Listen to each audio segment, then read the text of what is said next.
ನಮಸ್ಕಾರ ಎಲ್ರಿಗೂ. ಇವತ್ತಿನ secret of success, when you can not control the wind, adjust your sail. ನಾವು ಸಾಧನೆ ಮಾಡಬೇಕು ಅಂತ ಹೊರಟಿರೋ ದಾರಿಯಲ್ಲಿ ಎಷ್ಟೋ ಕಷ್ಟಗಳು ಬರ್ತವೆ. ಈಸಿ ಅಂದರೂ ಇರಲ್ವಾ. ಆ ಕಷ್ಟಗಳನ್ನ ಹೇಗೆ ಟ್ಯಾಕಲ್ ಮಾಡೋದು, ಹೇಗೆ ಅರ್ಥ ಮಾಡ್ಕೊಳ್ಳೋದು. ಇವಾಗ ದೋಣಿಲಿ ಹೋಗ್ಬೇಕಾದ್ರೆ ಎಲ್ಲ ಕಡೆಯಿಂದ ವಿಪರೀತ ಗಾಳಿ ಬೀಸ್ತಾ ಇದ್ರೆ ನಾವು ಹೋಗ್ಬೇಕಾದ ಡೈರೆಕ್ಷನ್ಗೆ ಹೋಗೋಕ್ಕಾಗಲ್ಲ.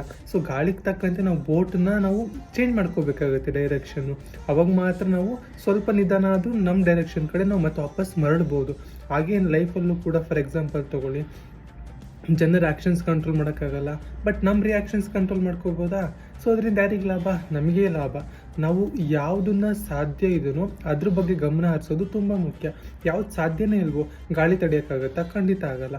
ಬಟ್ ನಮ್ಮ ಬೋಟ್ ನಾವು ಬದಲಾಯಿಸ್ಕೊಳ್ಳೋ ಒಂದು ತಲೆನ ಉಪಯೋಗಿಸ್ಬೋದಲ್ವ. ಅದೇ ರೀತಿಯೂ ಅಷ್ಟೇ, ಜೀವನದಲ್ಲಿ ಏನು ಮಾಡೋಕ್ಕಾಗುತ್ತೋ ಅದನ್ನು ಮಾಡಿ, ಏನು ಮಾಡೋಕ್ಕಾಗಲ್ವೋ ಅದನ್ನು ಬಿಟ್ಬಿಡಿ ಅಂತ ಹೇಳೋದೇ ಈ ಸೀಕ್ರೆಟ್.